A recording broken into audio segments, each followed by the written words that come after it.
and I'm here to provide an update on the investigation that we've been investigating the death of 4-year-old Javeayah Harris. These updates never get easier to share. He stood in front of 100 cameras, and for a moment, he couldn't speak. Sheriff Marty Sawyer had delivered thousands of updates in 37 years of law enforcement. Missing persons, homicides, cases that never made the news. But this one, he said, was different. Because the words he wanted to use didn't belong in a press conference. And the two people he was talking about didn't deserve the names most parents wear like a badge of honor. I will not refer to them as mom and dad, he said, or mother, or father. They don't deserve that title. Personally, there's some very harsh words that I would like to use about Javeayah and Michilae and their actions. But I will not do that. And I will not do that to protect and maintain the integrity of this case. But I will tell you this. I will not refer to them as mom and dad or mother or father. They don't deserve that title. Somewhere in Fairfield County, South Carolina, divers had spent hours in the water of a reservoir locals call Stumpy Pond. They weren't looking for a missing child anymore. They were looking for what was left of one. What they found would confirm the worst fear of an entire community and reveal something so calculated, so deliberate, that a sheriff with decades of experience would call it the most disturbing case of his career. Corrosive chemicals, tools, a body broken down on purpose, then poured into the water. An attempt to make sure a 4-year-old girl would never be found at all. Our information reveals the use of corrosive chemicals and other tools that were used to accelerate the destruction of her little body. This is the story of how a search for a missing child became something no one in Aiken County was prepared for. And it starts 9 days earlier, with a phone call that sounded, at first, like nothing more than a mother's worst nightmare. Aiken County 911, where's your emergency? Ma'am, I'm at Reservoir Street. I can't find my baby. Hillsborough Street?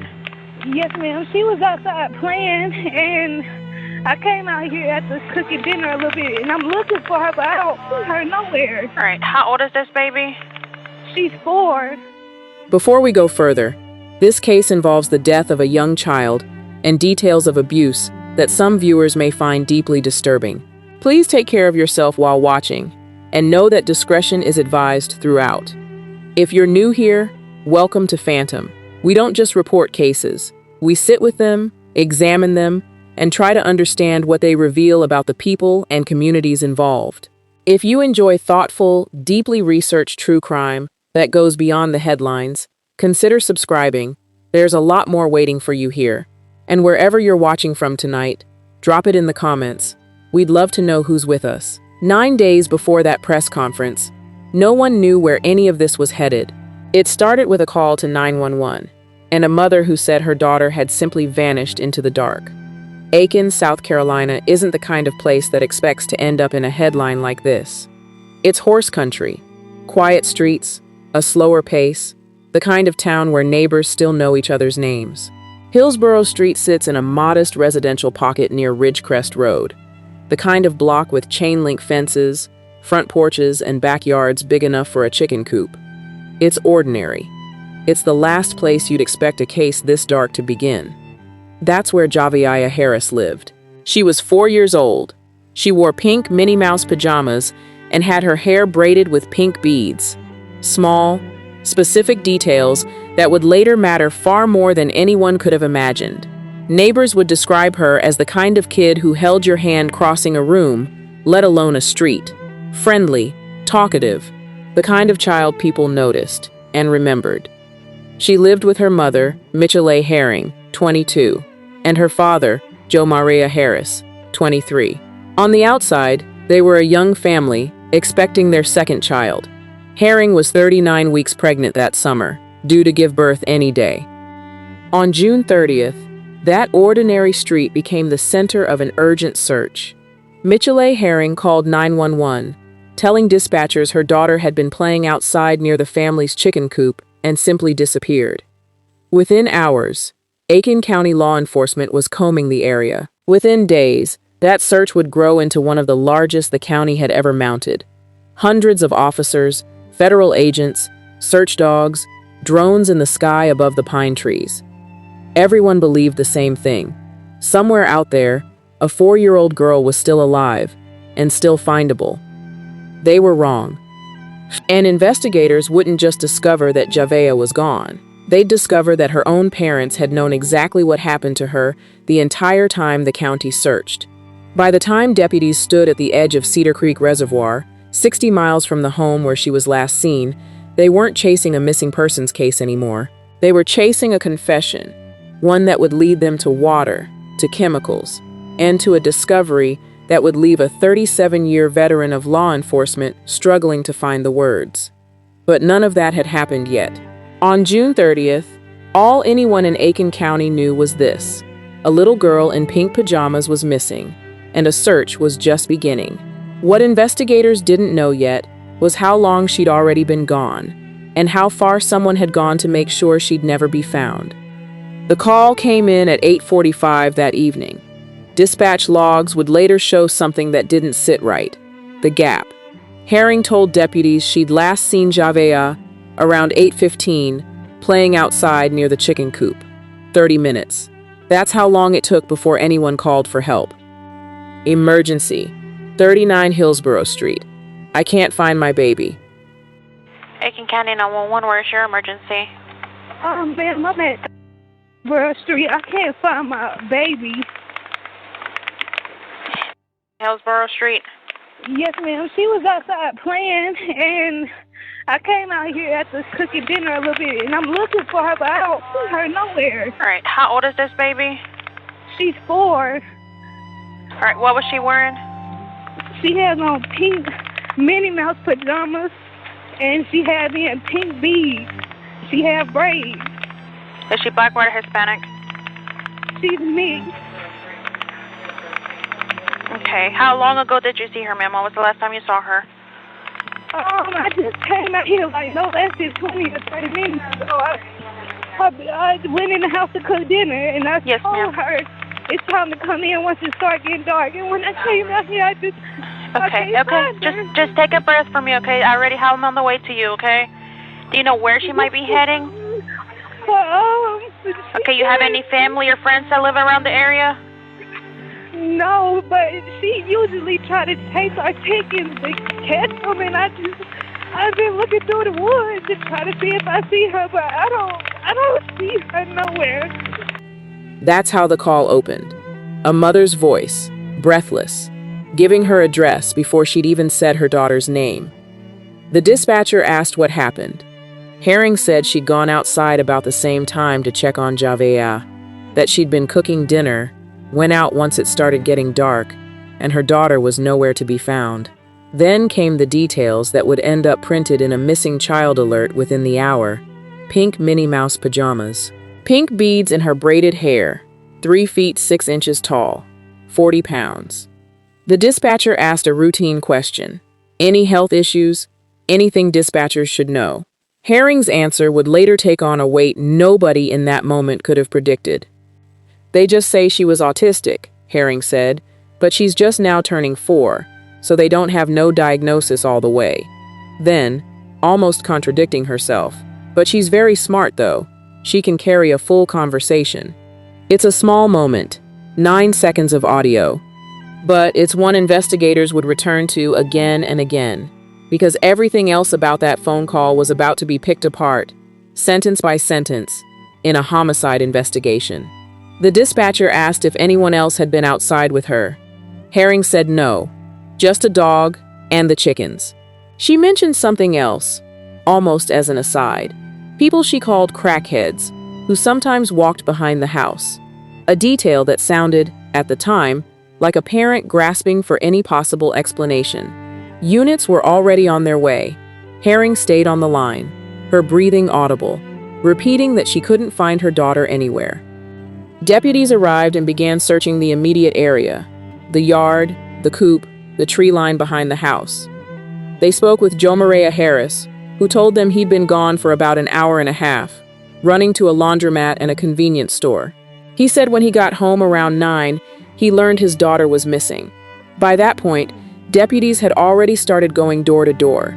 Neighbors were pulled from their homes in the dark, asked if they'd seen a 4-year-old girl in pink pajamas.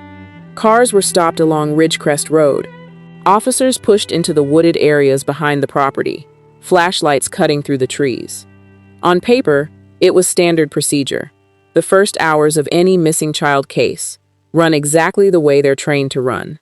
Nothing about it looked unusual yet.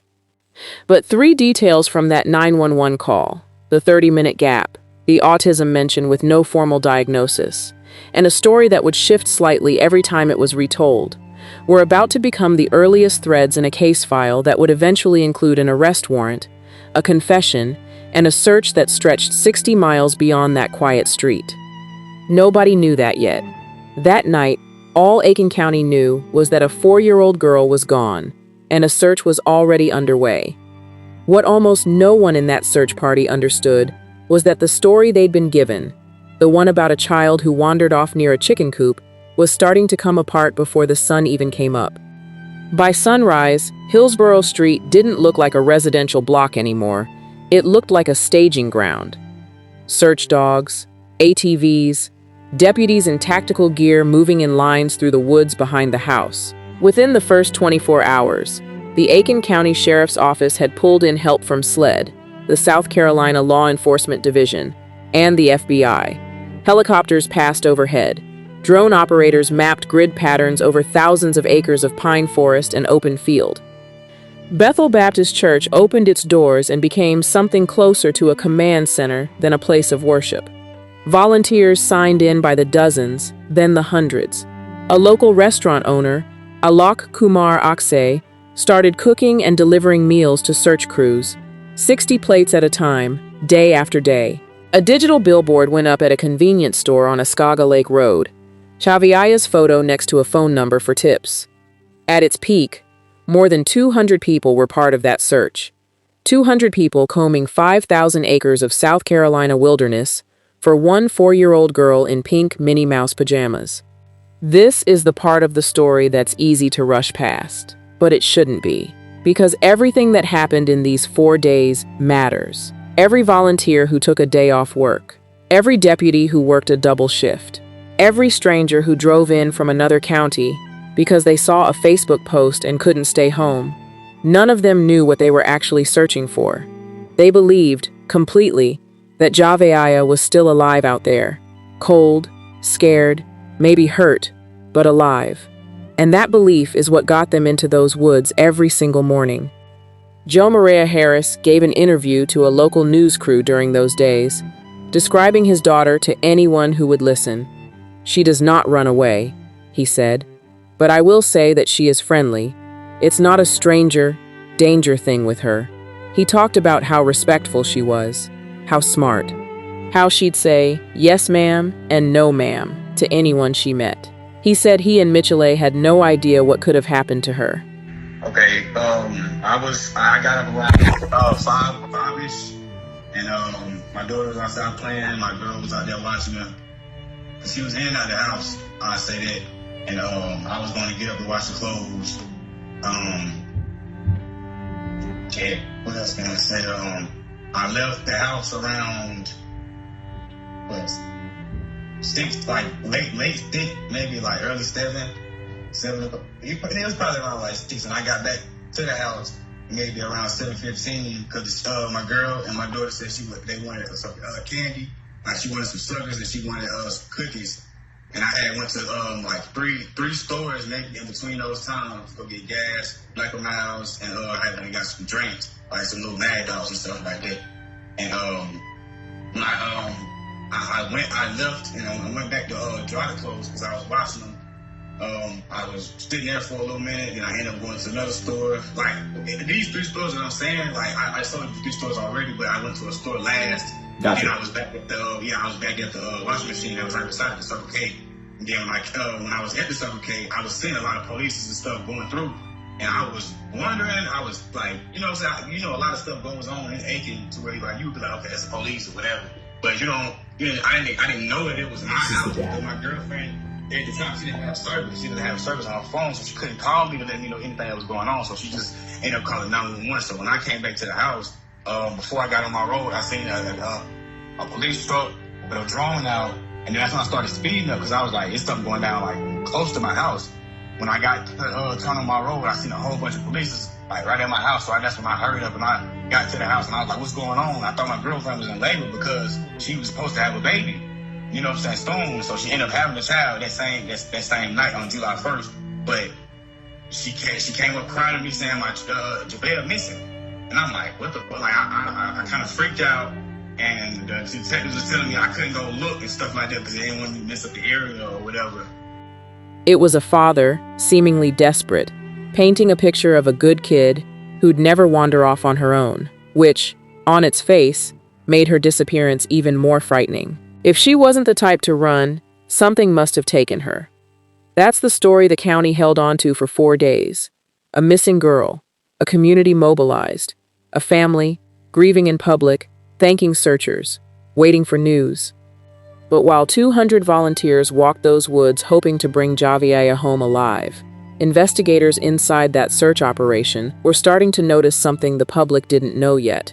Inconsistencies buried inside the very story that had launched the search in the first place. The search radius kept growing, and so did the list of things that didn't line up.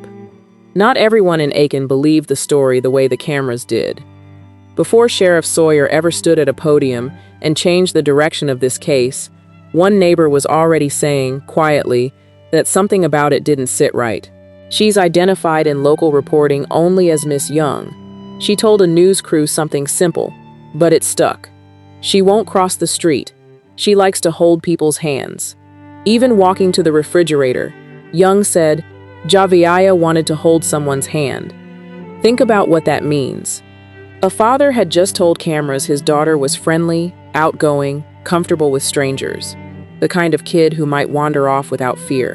A neighbor was describing something almost opposite, a cautious child, one who needed a hand to hold just across a kitchen. 2 people who knew her, telling 2 different stories about who she was. And Young said something else, that other neighbors had at times quietly stepped in to help take care of Javeayah, not as an accusation, not as a headline, just a small, uncomfortable detail hanging in the air. People nearby had already felt the need to look out for this child before any of this happened. Then there was Aiken County, a place Javeayah's story wasn't even supposed to touch.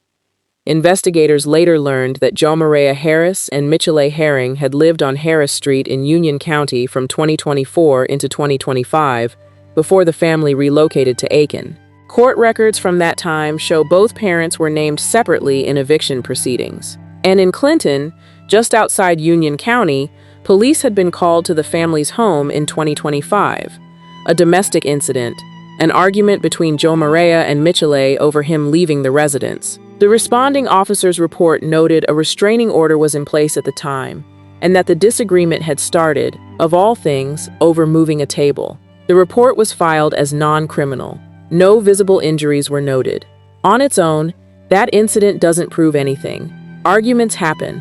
Restraining orders get filed and lifted. None of it, not the eviction records, not the domestic call, was a crime scene. And none of it directly involved Javeayah. But it added something investigators couldn't ignore. A pattern of instability trailing this family from one county to the next, long before a 911 call ever went out on Hillsborough Street. Neighbors in Aiken County told reporters they didn't see the family often. Quiet, kept to themselves. Nothing dramatic, just the kind of quiet that, in hindsight, people replay in their heads looking for something they missed. Back in Aiken, investigators were sitting on all of this at once. The 30-minute gap in the 911 call, the shifting description of a child who either wandered freely or needed a hand to cross a room, the eviction records, the domestic call from a different county entirely. None of it had been made public yet. The search was still active. Volunteers were still walking the woods every morning, still believing in the story they'd been told. But 4 days in, investigators weren't just looking for a missing girl anymore. They were quietly building a file on the 2 people who reported her missing. And what they were about to do with that file would end the search everyone thought they were running and begin one nobody in that community was prepared for. By Friday, July 3rd, something had shifted. Search efforts, which had run at full intensity for days, were quietly being scaled back. No one explained why. Volunteers noticed. The Facebook groups noticed. But the sheriff's office wasn't ready to say what investigators already believed. They didn't stay quiet for long. On Saturday, July 4th, a day most of the country spends at cookouts and fireworks, Sheriff Marty Sawyer called a press conference. Anyone who'd followed the case for the past 4 days could tell, just by looking at him, that this wasn't going to be another routine update.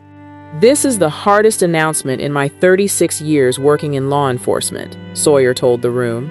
He said the sheriff's office had put every resource available toward finding Javeayah and bringing her home safely. Then he said the sentence that changed everything. Sadly, it was already too late to save her the moment the 911 call came in on June 30th. Read that again. Not that she died sometime during the search. Not that something had gone wrong while 200 people combed 5,000 acres looking for her. Investigators now believe that by the time Michilae Herring ever picked up the phone to call 911, Javeayah was already gone. Had been gone, they believed, for roughly a month. A month. Every volunteer who'd walked those woods, every deputy who'd worked a double shift, every stranger who drove in from another county, all of it, searching for a little girl who, according to what investigators now believed, had not been alive for the entirety of the search. The entire operation, from the first flashlight in the tree line to the last drone pass over open field, had been built on top of something that had already happened weeks earlier. Sawyer didn't stop there. "At this time," he said, "our investigation supports that she has been deceased for at least 1 month." He called it the outcome everyone had feared. He said the sheriff's office would face it together, as a community. And then he said something that reframed the entire case in a single sentence. The search for Javeayah wasn't over. It was just no longer a search for a living child. Think about what that means for the people who'd been standing beside Javeayah and Michilae during those 4 days. The neighbors who brought food. The strangers who prayed with them at the vigil. The community that had extended every ounce of compassion it had toward 2 parents whose daughter, they said, had simply vanished. If investigators were right, if she'd already been gone for a month before that 911 call, then someone had known the truth the entire time the county searched. Someone had let all of that compassion happen and said nothing. The announcement didn't name suspects. It didn't detail evidence. Sawyer, careful and precise even in his most emotional moment on camera, gave the county exactly what he could say and not one detail more. And somewhere in Aiken County, 2 people who had spent 4 days accepting casseroles and condolences were about to learn that investigators weren't looking for their daughter's kidnapper anymore. They were looking at them. Sawyer's announcement answered the question that had haunted this county for 4 agonizing days. Is she alive? But in doing so, it opened a door to a much darker one. A question nobody wanted to ask out loud yet. If she'd been gone for a month, and her parents had reported her missing days ago as if nothing was wrong, what, exactly, had they been doing that entire time?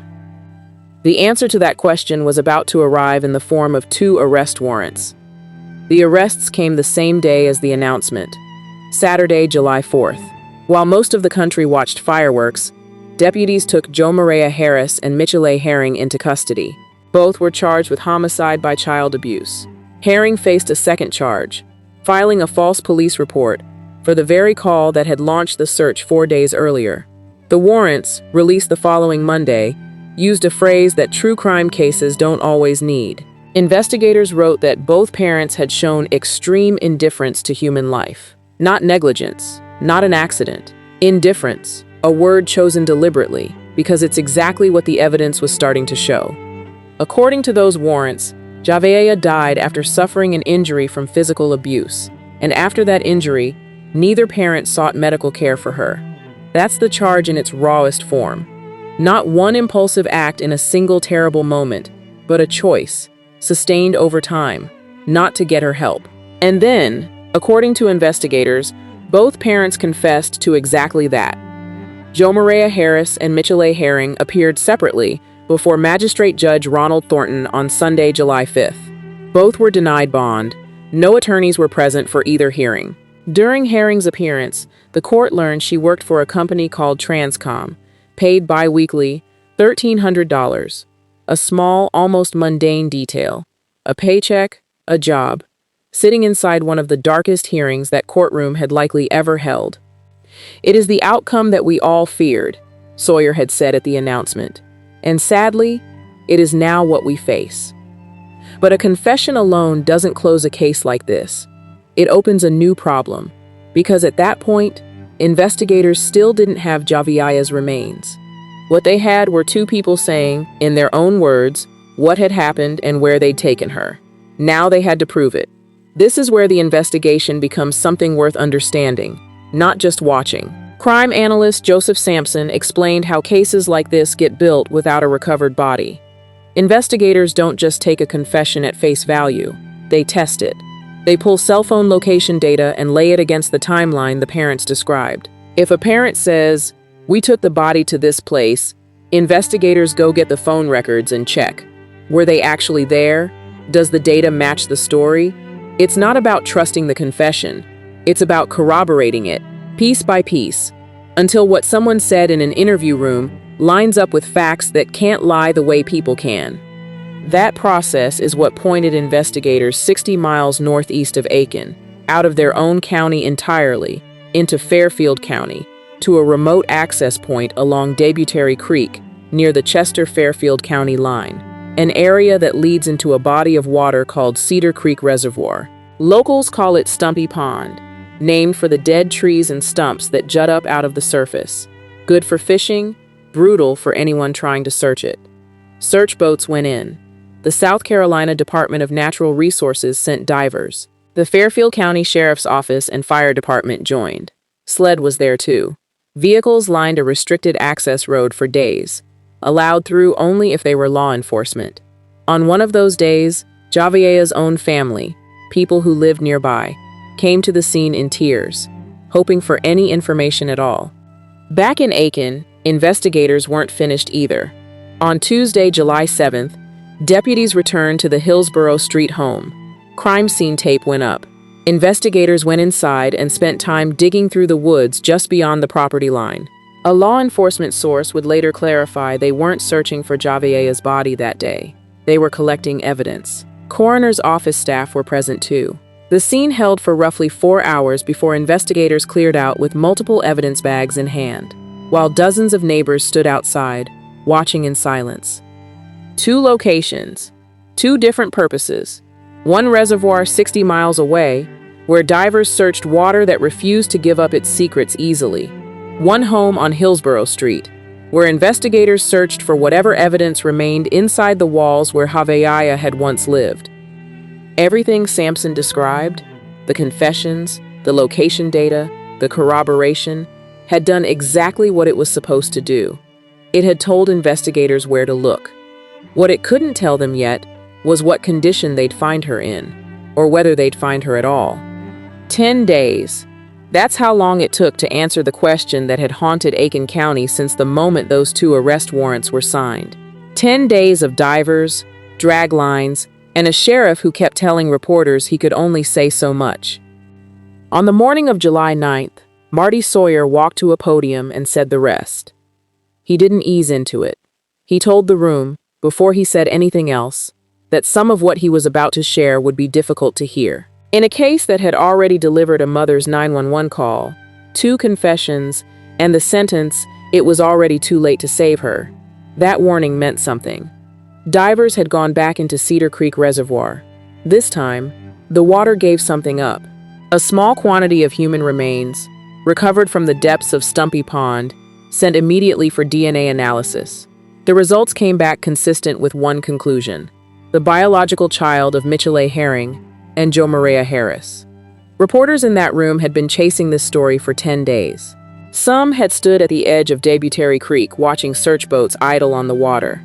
Some had stood outside the Hillsborough Street home while deputies carried evidence bags past a memorial of pink balloons and Minnie Mouse plush toys. None of that prepared them for how short the sentence would be that finally confirmed what everyone had feared since July 4th. Say that plainly, and it still doesn't land the way it should. After 10 days, after 200 volunteers, a helicopter, drone grids over 5,000 acres, and a 60-mile pivot to a reservoir most of Aiken County had never heard of, investigators finally had physical proof of what a confession had only told them. Javeayah was there. She'd been there for days, maybe longer, while the water around Stumpy Pond kept it secret. Then Sawyer told them what it took to make that secret. Corrosive chemicals, tools, deliberate, according to investigators. Not a single panicked act, but something closer to a process. He used the word extensive. He used the word deliberate. Efforts, he said, had been made to destroy and conceal the evidence of what happened to Javeayah after she died. Sit with that for a second, because it changes the shape of everything that came before it. This wasn't two parents who made one unthinkable choice and then scrambled in fear to cover it up. This was two people who had time, enough time to plan, enough time to acquire what they needed, enough time to drive 60 miles to a reservoir called Stumpy Pond and make sure their daughter would never be whole again, let alone found. And then came the sentence that would define this press conference more than any other. Because of how thoroughly that evidence had been destroyed, Sawyer said, it was unlikely any more of Javeayah's remains would ever be recovered.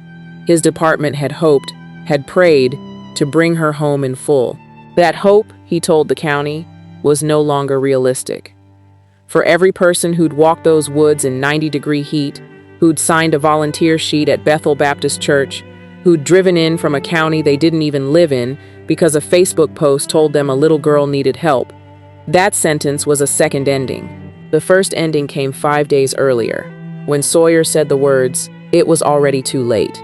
This one took away the one thing that might have followed that loss. A full recovery. Something whole to bury. Something to close the door on. There would be more charges. Destruction and desecration of human remains, added on top of homicide by child abuse and filing a false police report. The case that had already shocked this county was still growing, even as the search for Javeayah's body was, in Sawyer's own words, effectively over. Think back to crime analyst Joseph Sampson explaining how cases like this get built without a body, how investigators lay a confession against cell phone data and wait to see if the two line up. That process is what had carried this case 60 miles to a reservoir most of the county had never heard of before this month. Now it had gone one step further. It hadn't just told investigators where to look. It had told them why. For 10 straight days, that water had refused to give anything back. And then the sheriff, 37 years into a career built on staying measured behind a podium, stopped being measured. He would not call them mother and father. He would not call them mom and dad. Those words, he said, were titles that have to be earned. And nothing this investigation had uncovered came anywhere close to earning them. He said he had never heard of anything this horrific in nearly 4 decades of law enforcement. He said it had made him sick, not reciting a script, but as a father, he told the room, and as a grandfather of young children himself. He said this case had reached into every corner of his department and hadn't let go of any of it yet. Behind him, his own staff stood in formation, deputies, investigators, people who'd worked this case around the clock for 10 straight days, standing in rows in pink ribbons and pink ties, Javeayah's favorite color, worn by the very people who'd just delivered the worst update of the entire investigation. He thanked them. He thanked the church that had turned itself into a command post without being asked twice. He thanked the man who'd cooked hundreds of meals for search crews he'd never met. He thanked strangers who drove in from other counties for a girl they'd never once seen alive. He asked Aiken County to hold what was left of Javeayah's family in their thoughts, her newborn sister most of all, born into this same terrible week, now living with her paternal grandmother, while a homicide case unfolds around the only family she has left. A baby who will never remember any of this, growing up carrying a last name the entire country will recognize. Somewhere in that room, a reporter's pen stopped moving. It's the kind of detail that doesn't need commentary. A newborn, a grandmother, a case file that will follow a child who wasn't even born when her sister died. And then, from a man who had spent 10 days delivering nothing but devastation, came something close to defiance. Even here, he said, even facing something this dark, compassion and unity are stronger than what his department had uncovered. It wasn't closure. Sawyer never called it that. And the case against Herring and Harris is still being built, charge by charge, court date by court date. But it was the closest thing this county had been offered to an answer since a mother's voice first said, 9 days earlier, "I can't find my baby."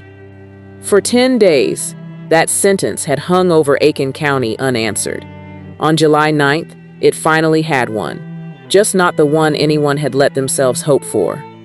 Javeayah Harris was 4 years old. She wore pink. She held people's hands crossing rooms too big to cross alone.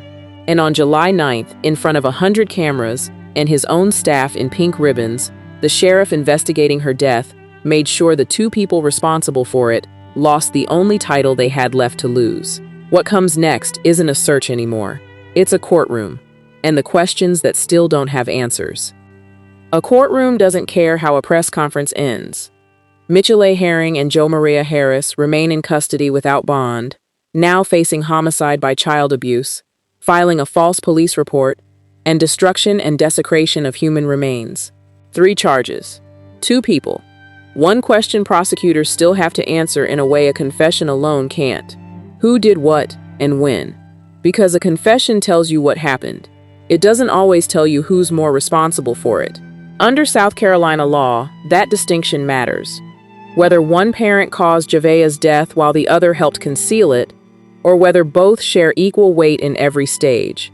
From the injury inside that Hillsborough Street home to the 60-mile drive to Stumpy Pond. Prosecutors haven't said. That answer, if it comes, will surface slowly. Through unsealed documents, through pretrial hearings, through a process built to take months, sometimes years, not press conferences. Some questions may never get answered at all. Investigators still haven't said what caused the injury that killed her. They still haven't explained exactly what led them to Debutary Creek in the first place. Out of every mile of South Carolina they could have searched. And no one has said whether anyone, a neighbor, a relative, someone who noticed a 4-year-old who hadn't been seen in weeks, raised a concern before June 30th that went unheard. What's already moving is bigger than the courtroom. A petition is circulating in South Carolina, pushing lawmakers toward what supporters are calling Javeayah's Law, an effort to close gaps in how missing child cases involving young children get investigated from the very first call. Whether it becomes anything more than a petition is still unknown. But it exists because of her, and that alone says something about what these 10 days did to this state. Her newborn sister is still with her paternal grandmother. She'll grow up carrying a name the country already knows, in a family reshaped by a case she was born into but will never remember living through. And Aiken hasn't stopped showing up. The memorial on Hillsborough Street is still growing. More balloons, more Minnie Mouse toys, candles relit every night the wax runs out. Bethel Baptist Church, the building that spent 10 days as a search headquarters, held a gathering marking 1 week since Javeayah was first reported missing. Advocates are using her name to talk about something larger. Child abuse reports rising across South Carolina, and how many warning signs get missed before it's too late to act on them. None of it brings her home whole. Sawyer said that himself. And he doesn't strike anyone as a man who says things he doesn't mean. What's left is smaller and harder to hold.